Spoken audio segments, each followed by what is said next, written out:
दोस्तों नमस्कार।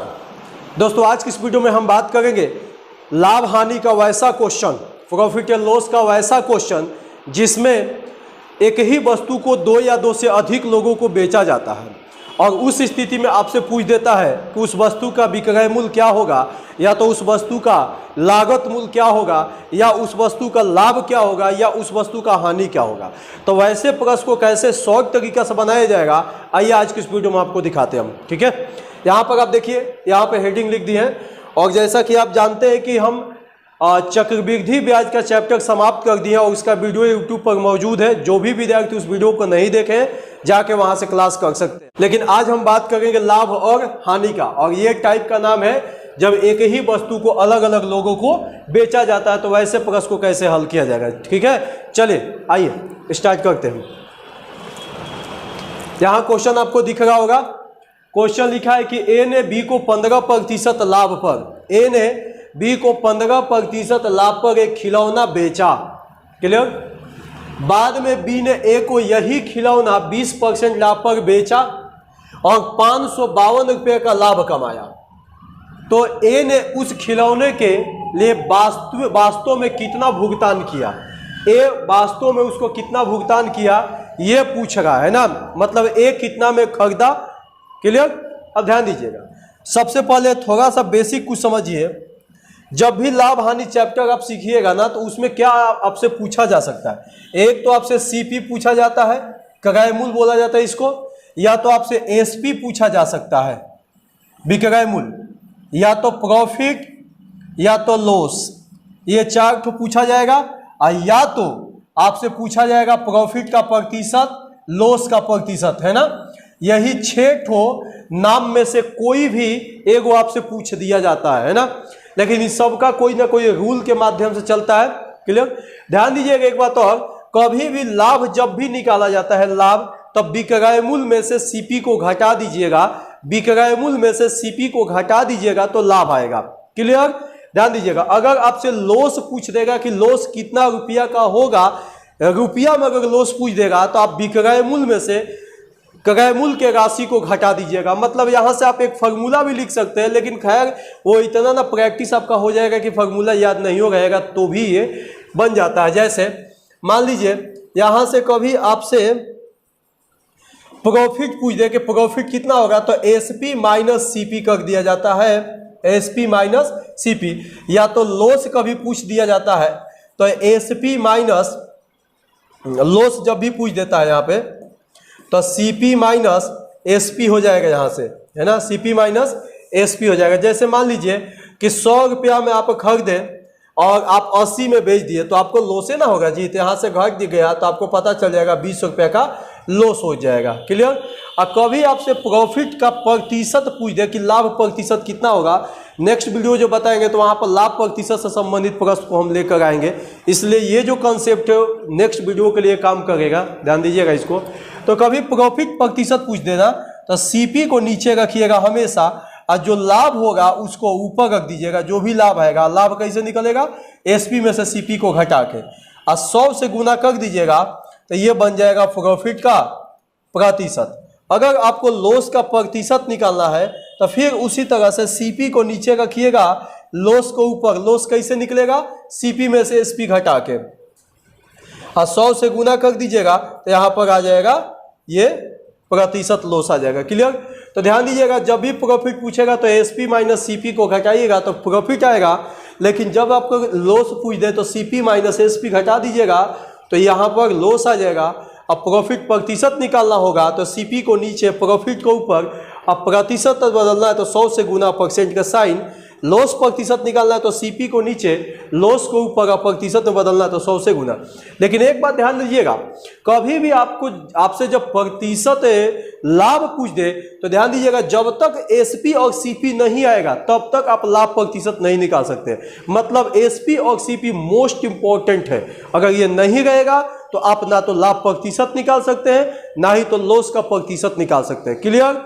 अब आइए ध्यान दीजिएगा, इस प्रश्न पर हम बात करते हैं ये कैसे बनेगा। इसको मिटा देते हैं।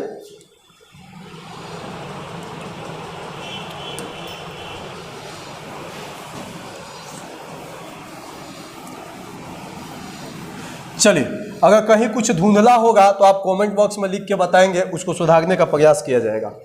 पहला क्वेश्चन ध्यान दीजिए, लिखा है कि ए ने बी को 15% लाभ पर बेचा। ए ने बी को कितना % लाभ पर बेचा? 15% लाभ पर। किसको बेचा? बी को। एक खिलौना बेचा। क्या बेचा? खिलौना। बाद में बी ने ए को यही खिलौना 20% लाभ पर बेचा। मतलब ए ने बी को बेचा, बी क्या किया कि वो 20% लाभ पर वापस ए को बेच दिया, उल्टा कर दिया, किसी तीसरे पर्सन को नहीं, अपने में एक दूसरे को बेच रहा। और 552 रुपया का उसको लाभ हुआ, तो ए ने उस खिलौने के लिए वास्तव में कितना भुगतान किया था? ध्यान दीजिएगा, यहां पर जब भी लाभ प्रतिशत होगा ना या लॉस प्रतिशत में बेचा जाएगा, तो जो व्यक्ति बेचेगा उसका वैल्यू को आप 100% मानिएगा। जो बेचेगा, स्टार्टिंग से पढ़िएगा, ए बी को बेचा तो ए जो है मान लीजिए कि इसका वैल्यू 100% होगा, है ना। बी को 15% लाभ पर बेचा, तो जब भी लाभ होगा ना तो 100 से पैसा ऊपर हो जाएगा, ये तो 115 हो जाएगा। मतलब बी को 115 में बेचा, सीधे जो 15% लाभ हुआ तो 100 का 15% जो निकलेगा ना तो इसमें ले जाकर जोड़ दीजिएगा। मतलब ए ने बी को कितना में बेचा? 115 में। बी ने ए को यही खिलौना 20% लाभ पर वापस बेच दिया। अब ए को फिर बेचा, देखिए ए खरीदा कितना, बी खरीदा कितना में है? 115 में। अब 20% इस पर लाभ लेगा, तो 20% लाभ का मतलब सीधे इसका निकालेगा 120%। कभी भी प्रतिशत लाभ होता है ना तो वो 100 से ऊपर लेके जाया जाता है, और हानि हो जाता तो 100 से नीचे। जैसे कह देता कि 20% लॉस तो इसका 80% निकालना पड़ता, 20% लाभ तो 120% निकालना पड़ा। क्लियर? तो ए क्या किया कि 100 में खरीदा और 115 में बेचा बी को। बी कहेगा कि हम 115 में खरीदे लेकिन 115 में हम नहीं बेचेंगे, हम इस पैसा पर 20% लाभ लेंगे, तो सीधे बनाएगा इसका 120%। अब इसको काटते हैं, देखते हैं कितना आता है। 5 दूनी 10, 5 तिहाई का 15, 5 से काटते हैं, 5 दूनी का 10, 2 से काटते हैं 6 भाग में, तो ये हो जाएगा 6 तिहाई 18, हासिल 1, 6 दूनी 12, 1 13, 138 रुपया में। अब देखिए बी यहाँ पर खरीदा कितना में? 115 में, लेकिन वापस जब ए कहेगा कि फिर हमको बेच दो, तब बी कहेगा कि अब हम तुमको बेचेंगे 138 रुपया में बेचेंगे। और इस हिसाब से बी को देखिए यहाँ कितना लाभ हो गया? 552 रुपया का लाभ हो गया, है ना। अब यहां पर पता करिए कि बी को लाभ कितना हो गया, क्योंकि ये सब रेशियो लिख दिए हैं। ये सब क्या लिखा गया? रेशियो हो गया। अब ध्यान दीजिएगा, यहां पे बी खरीदा कितना में? 115 में, लेकिन बेच कितना में गया? 138 में। तब कुछ जो पैसा ज्यादा है ना वही उसका लाभ हो गया। तो यहां पता करिए कितने का लाभ हो गया। 138 में से 115 घटाइए, 8 में से 5 गया 3, और 13 में से 11 2, 23 रुपया का लाभ हुआ। यहाँ पर 552 का लाभ हुआ और यहाँ पर 23 का लाभ हुआ, तो लाभ के भागा लाभ से कर दिए, है ना। क्योंकि इसी तरह से हम शुरू से बनाते हैं, कोई भी मैथ हो रेशियो मेथड से ही बना ही देते हैं हम उसको। क्लियर? अब देखिए किसका वैल्यू निकालना। वास्तव में ए ने कितना भुगतान किया, तो ए भुगतान कितना किया यहाँ पर? 100 रुपया वास्तव में, लेकिन ये वास्तव वाला कीमत नहीं ना हुआ। यहाँ पर फंसिएगा, भाषा नहीं समझिएगा आजकल। लेकिन ए यहाँ पर देखिए 138 रुपया में बी बेच रहा है ए को, कब? लास्ट में। लेकिन वास्तव कीमत पूछा है तो 100 से गुना करेंगे, है ना। अब देखिए काटिए 23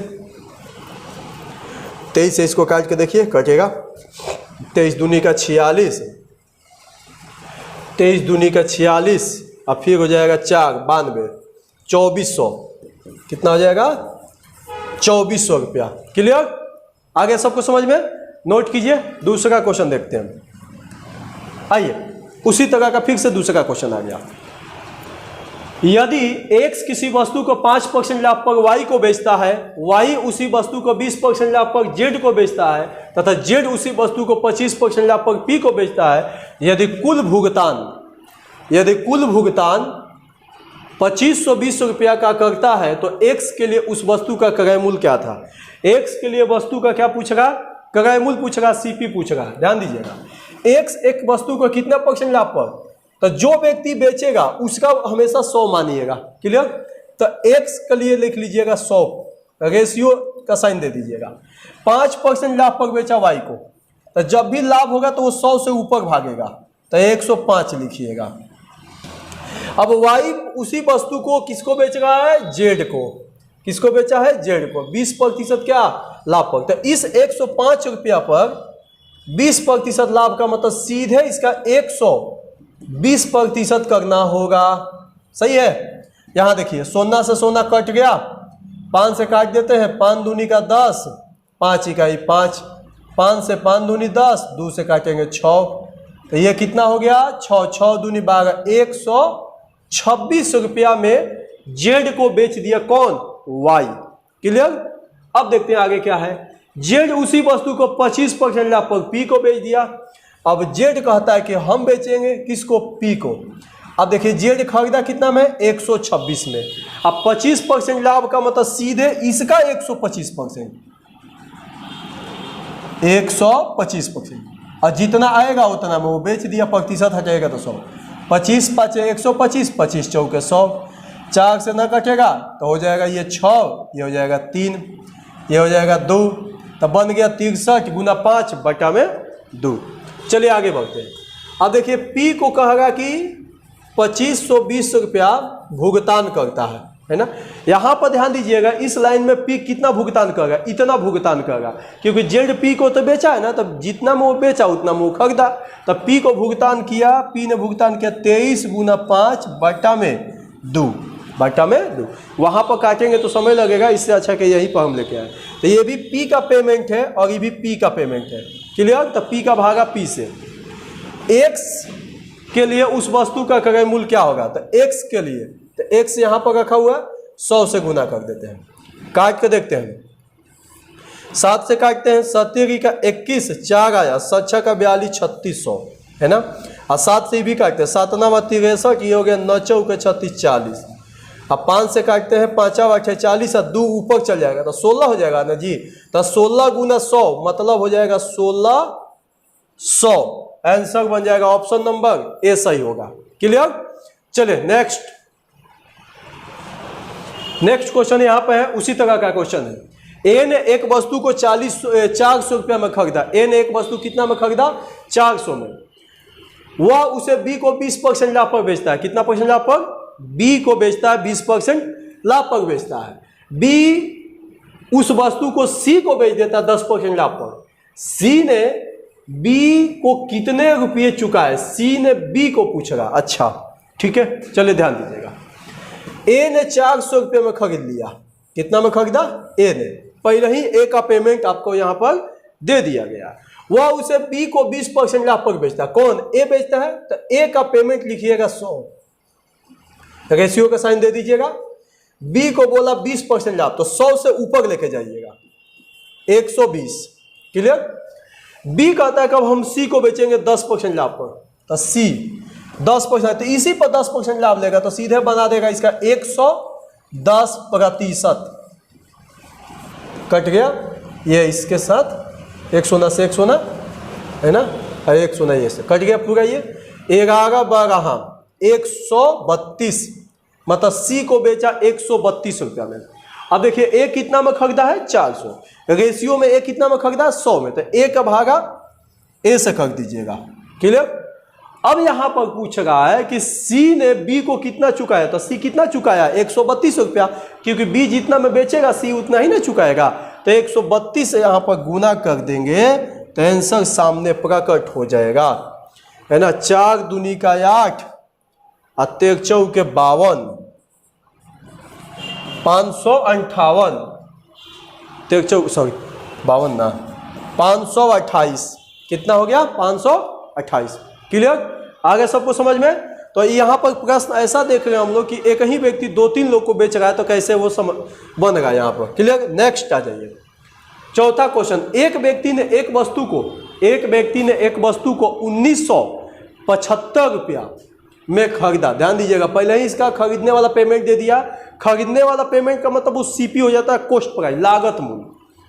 12% लाभ पर उसे बेच दिया। वस्तु का विक्रय मूल्य क्या होगा। बहुत ही सिंपल क्वेश्चन है ये, है ना। ध्यान दीजिएगा, एक लाइन में बन सकता है, या तो रेशियो लिख के बनाओ या तो डायरेक्टो बन सकता है। देखो कैसे, 1900 कितना है, 75 रुपये, ये सीपी हो गया। और कभी भी लाभ हानि जब भी लिया जाता है तो हमेशा सीपी पर लिया जाता है। क्लियर। तो यहां पर 12% लाभ लेके बेचा है ना, तो सीधे इसका निकाल दीजिए 112%। इससे पता चल जाएगा कि कितना रुपया में बेचा, एसपी आ जाएगा। अगर केवल इसका 12% निकालते तो लाभ आता, लेकिन सीधे 112% निकाल दिए तो वो एसपी आ गया, विक्रय मूल्य आ गया। और यहां पर देखिए विक्रय मूल्य ही पूछा गया है। अब इसको हल कीजिएगा ना तो आंसर सामने आ जाएगा। ठीक है, तो इसको घर पर हल कर लीजिएगा। हो गया। तो जब भी एगो आपको विक्रय सीपी दे दे, लागत मूल्य दे दे, और लाभ या हानि में से किसी एगो का देगा तो उसी का डायरेक्ट उतना प्रतिशत निकाल दीजिए। अगर मान लीजिए 12% या हानि हो जाता तो हम इसका जानते कितना परसेंट लगाते, 88% निकालते। 100 में से 12 घटा के जितना परसेंट आता उतना परसेंट निकाल देते। क्लियर। नेक्स्ट, यहां पर देखिए एक वस्तु 12.5% लाभ पर, कितना परसेंट लाभ पर, 12.5% लाभ पर 4500 रुपये में बेची गई। ठीक है, 4500 रुपये में क्या है, बेची गई। लाभ की राशि क्या है, ध्यान दीजिएगा। यहां पर लाभ की राशि पूछ दिया ना तो यहां पर आपको लिखना पड़ेगा रेशियो। लाभ की राशि पूछ दिया तो यहां पर लिखना होगा रेशियो, लिखना पड़ेगा।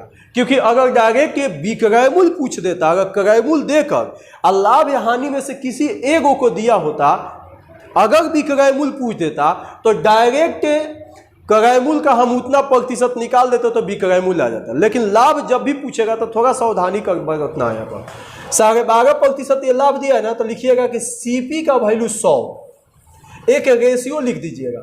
जब भी लाभ या हानि होगा सीपी हमेशा 100 ही होगा। 12.5% लाभ तो लिखिएगा 12.5 लाभ हो गया है ना। अब यहां से एसपी की बात करिएगा तो ये 12.5 इस 100 में आकर जुड़ जाएगा तो हो जाएगा 112.5। ये एसपी हो गया। आया समझ में। अब ध्यान दीजिएगा यहां पे एक निश्चित राशि दिख रहा होगा 4500 रुपया में क्या है, बेची गई, बेची गई है ना। रेशियो में ध्यान दीजिएगा कितना रुपए में बेचेगा, इतना में बेचेगा, तब बेचे गए के भागा बेचे गए से करेंगे। अगर कह रहा है कि क्या पूछेगा, लाभ की राशि, तो लाभ वाला रेशियो से गुना कर दीजिएगा तो आंसर आ जाएगा। क्लियर। चलिए इसको हल कर लीजिएगा, आंसर आएगा, डायरेक्ट नहीं कटेगा। देखिए एक अंक के बाद दशमलव, एक अंक के बाद दशमलव, खत्म हो जाएगा ये। बाकी इसको 5 से काटिए, कटेगा, और काटने के बाद आंसर इसमें से 4 में से ही कोई होगा। क्लियर। तो आज हम आपको बता दिए वैसा प्रश्न जो कि एक ही वस्तु को 2-3 लोग को बेचा जाए तो वैसे प्रश्न में कैसे लाभ निकाला जा सकता है, वैसे प्रश्न में कैसे विक्रय मूल्य निकाला जा सकता है, लागत मूल्य निकाला जा सकता है। क्लियर। नेक्स्ट क्लास में हम बात करेंगे प्रतिशत लाभ निकालना हो या प्रतिशत हानि निकालना हो तो वैसे प्रश्न को कैसे डील किया जाएगा। ठीक है।